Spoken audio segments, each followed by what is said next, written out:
প্রিয় ছাত্রছাত্রী, আজকে ক্লাসে আমি বৈদ্যুতিক মোটর এই সম্পর্কে আলোচনা করব। প্রথম বিষয় হচ্ছে যে বৈদ্যুতিক যে মোটর তার ব্যবহার আমরা অনেক ক্ষেত্রে দেখতে পাই, যেমন হচ্ছে আমাদের চোখের সামনে যেমন ফ্যান, তারপর হচ্ছে আমাদের বাড়িতেও বৈদ্যুতিক মোটরের সাহায্যে উপরে জল তোলা হয় ট্যাঙ্কির মধ্যে, ঠিক আছে। তারপর হচ্ছে বিভিন্ন জায়গাতে কিন্তু বৈদ্যুতিক মোটরকে ব্যবহার করা হয়। তাহলে এই বৈদ্যুতিক মোটরটা অ্যাকচুয়ালি এটা কোন কার্যনীতির উপরে প্রতিষ্ঠিত? আগের ক্লাসে আমি তোমাদের বলেছিলাম যে একটা স্থির চৌম্বক ক্ষেত্রের মধ্যে যদি একটা তড়িৎবাহী পরিবাহী, মানে একটা পরিবাহী যেটা তড়িৎ পরিবহন করছে, সেরকম একটা পরিবাহী যদি একটা স্থির চৌম্বক ক্ষেত্রের মধ্যে অবস্থিত হয়, তাহলে পরিবাহীটার উপরে বল প্রযুক্ত হয়, পরিবাহীটা নির্দিষ্ট অভিমুখে বিক্ষিপ্ত হয়। ঠিক আছে, এই যে নীতিটা, সেই নীতিটার উপরে ভিত্তি করে কিন্তু বৈদ্যুতিক মোটর তৈরি করা হয়। যেমন বায়ু চক্র বিষয়টা আগের ক্লাসে আলোচনা করা হয়েছে, সেখানে কি না, সেখানেও একটা তড়িৎবাহী পরিবাহী একটা স্থির চৌম্বক ক্ষেত্রের মধ্যে অবস্থান করছে, তার উপরে বল প্রযুক্ত হচ্ছে এবং একটা নির্দিষ্ট অভিমুখে বিক্ষিপ্ত হচ্ছে। বিক্ষেপের অভিমুখটাকে আমরা কেমিয়ে বা বামস্তনিয়মের সাহায্যে বের করতে পারছি। ঠিক আছে, এক্ষেত্রেও তাই, যে মোটর সেই জিনিসটা বুঝতে গেলে প্রথমে আমি মোটর একটা ছবি আঁকিয়ে রেখাচিত্র, সেই রেখাচিত্রের সাথে আমি বিষয়টাকে ব্যাখ্যা করার চেষ্টা করছি। প্রথমে একটা চৌম্বক ক্ষেত্র তৈরি করার জন্য একটা ইউআকৃতির চুম্বক, মানে হর্ষক প্রকৃতির চুম্বক।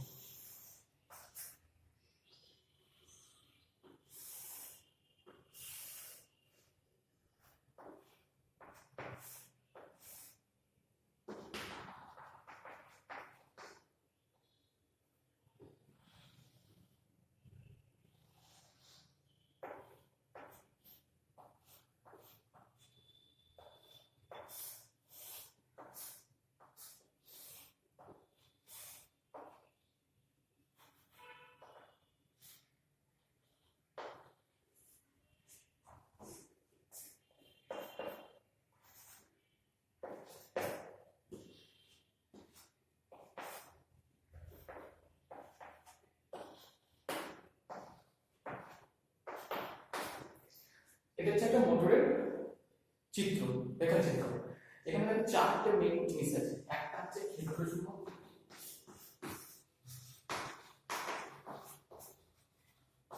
কোনটা, এই যে চুম্বকটা দেখা যাচ্ছে অশ্বপ্রাকৃতিক চুম্বক বা ইউআকৃতিক চুম্বক, যেটা চুম্বক ক্ষেত্র তৈরি করছে, সেটা ক্ষেত্র চুম্বক।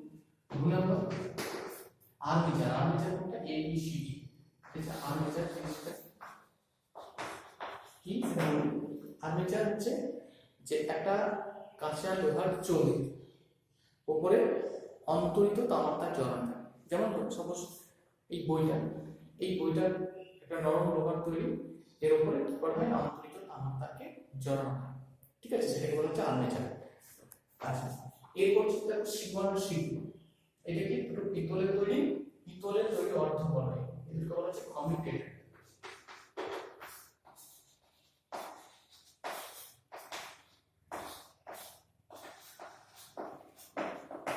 আর B1 B2 এটা হচ্ছে কার্বনের ব্রাশ। তাহলে এই সীমানা দুটো অর্ধবলয়, এটা আর্মেচারের যে দুটো খোলা প্রান্ত, সেই খোলা প্রান্তের সঙ্গে যুক্ত থাকে। আর্মেচারটা ঘুরবে, সঙ্গে সঙ্গে এই অর্ধবলয় দুটো ঘুরতে থাকে। এই অর্ধবলয় দুটো প্রান্তের সঙ্গে B1 একটা কার্বন ব্রাশ আর B2 আরেকটা কার্বন ব্রাশ এটা যুক্ত। এই ব্রাশ দুটোর সঙ্গে একটা সুইচের মাধ্যমে একটা ব্যাটারিকে যুক্ত করা আছে। তাহলে দেখো, ব্যাটারির বাস্তব প্রান্তের সঙ্গে B1 ব্রাশটা যুক্ত আছে। তাহলে যদি আমরা বলি যে তড়িৎ প্রবাহ কোন দিকে হবে, তাহলে সেটা আমরা জানি যে তড়িৎ প্রবাহটা সবসময় ধনাত্মক থেকে, ব্যাটারির ধনাত্মক থেকে ঋণাত্মক প্রান্তের দিকে হয়। তাহলে এক্ষেত্রে তড়িৎ প্রবাহের অভিমুখ হবে এদিকে বিয়োগমুখী। তাহলে দেখো, এই একটা চৌম্বক ক্ষেত্র, সেই চৌম্বক ক্ষেত্রের অভিমুখ কোনটা হয়, সবসময় হয় উত্তর থেকে দক্ষিণের অভিমুখ। তাহলে এই বরাবর হচ্ছে চৌম্বক ক্ষেত্রের অভিমুখ, M থেকে S বরাবর। আচ্ছা, তড়িৎ প্রবাহটা এই বরাবর হচ্ছে। তাহলে এখানে দেখো সেই জিনিসটা চলে এলো যে একটা স্থির চৌম্বক ক্ষেত্র, যার মধ্যে একটা তড়িৎবাহী পরিবাহী অবস্থান করছে। এখানে তড়িৎবাহী পরিবাহী কোনটা, আর্মেচারটা। আর্মেচারটা কি করছে, তড়িৎ পরিবহন করছে। তাহলে তড়িৎ পরিবহনের একটা অভিমুখ আছে, চৌম্বক ক্ষেত্রের একটা অভিমুখ আছে। তাহলে একটা স্থির চৌম্বক ক্ষেত্রের মধ্যে যেহেতু একটা তড়িৎবাহী পরিবাহী অবস্থান করছে, তাহলে পরিবাহীর উপর বল প্রযুক্ত হবে, পরিবাহীটা বিক্ষিপ্ত হবে। ঠিক আছে, তা এই যে বিক্ষেপ হচ্ছে, পরিবাহীটা কোন অভিমুখে ঘুরবে সেটা কিন্তু আমরা বের করতে পারি ফ্লেমিংয়ের বামস্তনিয়মের সাথে। কোন বরাবর ঘুরবে, এই যে অক্ষটা দেওয়া হয়েছে, এই অক্ষ বরাবর কিন্তু আর্মেচারটা ঘুরতে থাকবে। তার মানে আমি সাপোজ ধরে নিচ্ছি এই হচ্ছে আর্মেচার। তাহলে আর্মেচারে দেখো চৌম্বক ক্ষেত্রটা বরাবর দেওয়া হয়েছে এই বরাবর, ঠিক আছে, এই বরাবর চৌম্বক ক্ষেত্র দেওয়া হচ্ছে, ঠিক আছে, তড়িৎ প্রবাহের অভিমুখ হচ্ছে এই বরাবর। আমার এমনটা দেখো এইটা এই দিক থেকে এই দিক, উত্তর থেকে দক্ষিণ প্রণাম, উত্তর থেকে দক্ষিণ চৌম্বক ক্ষেত্র, ঠিক আছে, এই বরাবর তড়িৎ প্রবাহিত হচ্ছে, তাহলে বিক্ষেপ হবে কোন বরাবর এই বরাবর, তাহলে ধরো আর্মেচারে এই বরাবর তড়িৎ পরিবহন হচ্ছে, এটা চৌম্বক ক্ষেত্র, তাহলে আর্মেচারটা ঘুরবে কোন বরাবর এই বরাবর, এই বরাবর ঘুরে যখন এরকম একটা অবস্থা আসবে, ঠিক আছে, তখন দেখো সীমানটাও কিন্তু ঘুরতে থাকছে, তাহলে সীমানটা ঘুরে ঘুরে শেষ হয়ে চলে গেল কি সীমানটা এবার B2 ব্রাশের সঙ্গে যুক্ত হয়ে যাবে আর C2 টা B1 ব্রাশের সঙ্গে যুক্ত হয়ে যাবে। জিনিসটা কিরকম আসলে দেখো,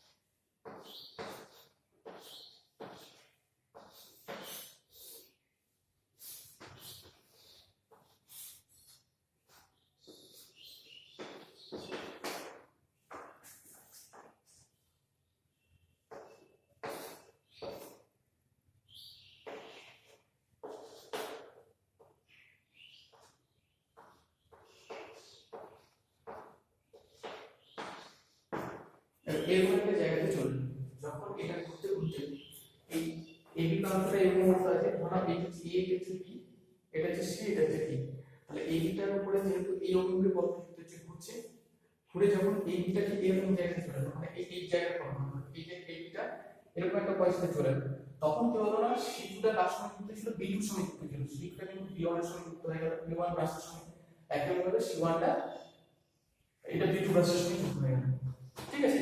তাহলে দেখো এখন তড়িৎ প্রবাহের অভিমুখ কোন বরাবর হবে, ডি থেকে সি বরাবর, ঠিক আছে, আর এইটা দেখুন কি বরাবর হবে, বি থেকে এ বরাবর, তাহলে আবারও সেই তড়িৎ চৌম্বক ক্ষেত্রের নিয়মটা প্রয়োগ করব, ফ্লেমিংয়ের মহাকর্ষ নিয়ম, চৌম্বক ক্ষেত্র এই বরাবর চৌম্বক ক্ষেত্র প্রযুক্ত হচ্ছে, তড়িৎ প্রবাহ হচ্ছে এই বরাবর, বিক্ষেপ কোন বরাবর হবে এই বরাবর, মানে আবার কিন্তু এইটা এই বরাবর বিক্ষিপ্ত হবে, মানে এইটা যদি লক্ষ্য হয়, এটা যদি লক্ষ্য হয় তাহলে এই বরাবর, মানে ঘড়ি কাঁটার বিপরীত, ঘড়ি কাঁটার বিপরীত দিকে।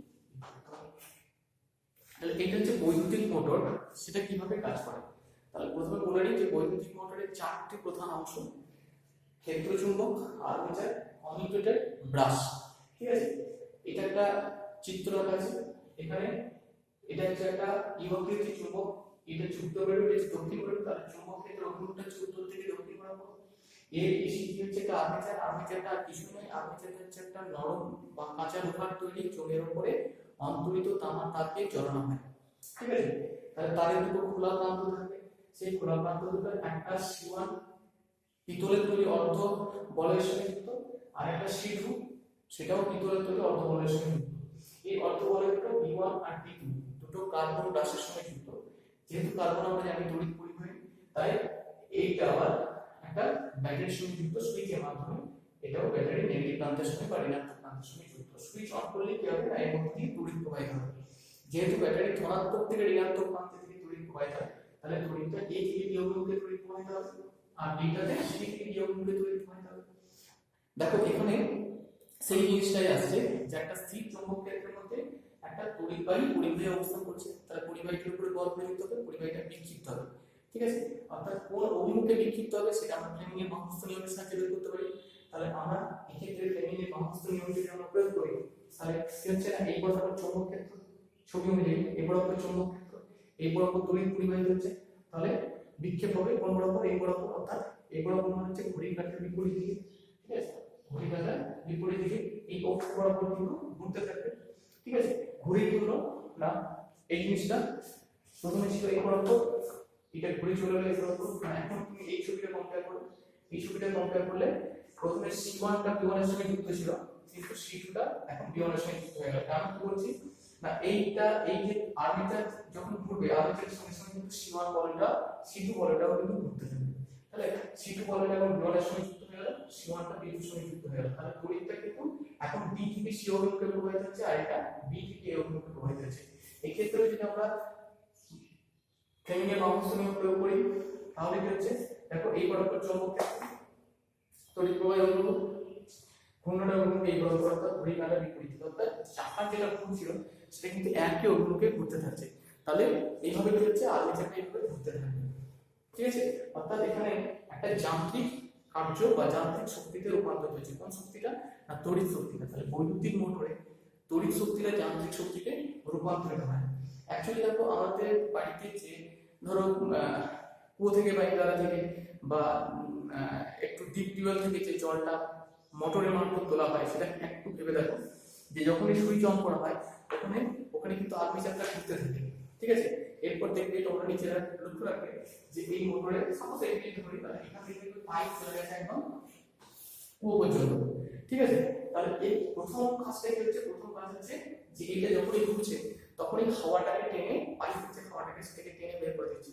তার মানে কি ওখানে বায়ু শূন্য হয়ে গেল, বায়ু শূন্য স্থান থাকতে পারে না, তাহলে কি হচ্ছে জলটা শূন্য স্থানটাকে পূরণ করার জন্য টেনে চলে আসছে, ঠিক আছে। তারপর কি হচ্ছে, জলটা যে প্রেসারটা পাচ্ছে সেই প্রেসারের জন্য উপরে যাচ্ছে। অ্যাকচুয়ালি এটা কিন্তু একটি যান্ত্রিক কার্য করছে, ঠিক আছে। অর্থাৎ বৈদ্যুতিক মোটরে সবসময় তড়িৎ শক্তিটা যান্ত্রিক শক্তিতে রূপান্তরিত হয়, ঠিক আছে। তাহলে বৈদ্যুতিক মোটরটাকে আমরা বিভিন্ন জায়গাতে কাজে লাগাতে পারি। যেমন আমি বললাম যে আমাদের যে ফ্যান চলছে, ফ্যানেও কিন্তু মোটর লাগানো থাকে। বিভিন্ন ধরনের যে খেলনা গাড়িগুলো হয় সেখানে বৈদ্যুতিক মোটর লাগানো থাকে। যে এখন যে ইলেকট্রিক স্কুটিগুলো বেরিয়েছে সেগুলোতেও কিন্তু বৈদ্যুতিক মোটর লাগানো থাকে। অর্থাৎ সেখানে মোটরের সাহায্যে কিন্তু চাকাটা ঘুরতে থাকে, ঠিক আছে। এগুলো প্রত্যেকটা হচ্ছে বৈদ্যুতিক মোটরের ব্যবহারিক প্রয়োগ, ঠিক আছে। এই জিনিসটা থাকতে পারে। আর বৈদ্যুতিক মোটর দু রকমের হয়, একটা হচ্ছে এসি মোটর, একটা হচ্ছে ডিসি মোটর, ঠিক আছে। তো তোমরা বৈদ্যুতিক মোটর কোন নীতির উপর ভিত্তি করে প্রতিষ্ঠিত, বৈদ্যুতিক মোটরে কোন শক্তিতে রূপান্তরিত হয়, বৈদ্যুতিক মোটরের কার্যনীতি ব্যাখ্যা করো, বৈদ্যুতিক মোটরের ব্যবহার নিয়ে, এই বিষয়গুলো আশা করি তোমাদের কাছে পরিষ্কার হয়েছে। পরবর্তী ক্লাসে আমরা ডায়নামো বা জেনারেটর এগুলো নিয়ে আলোচনা করব।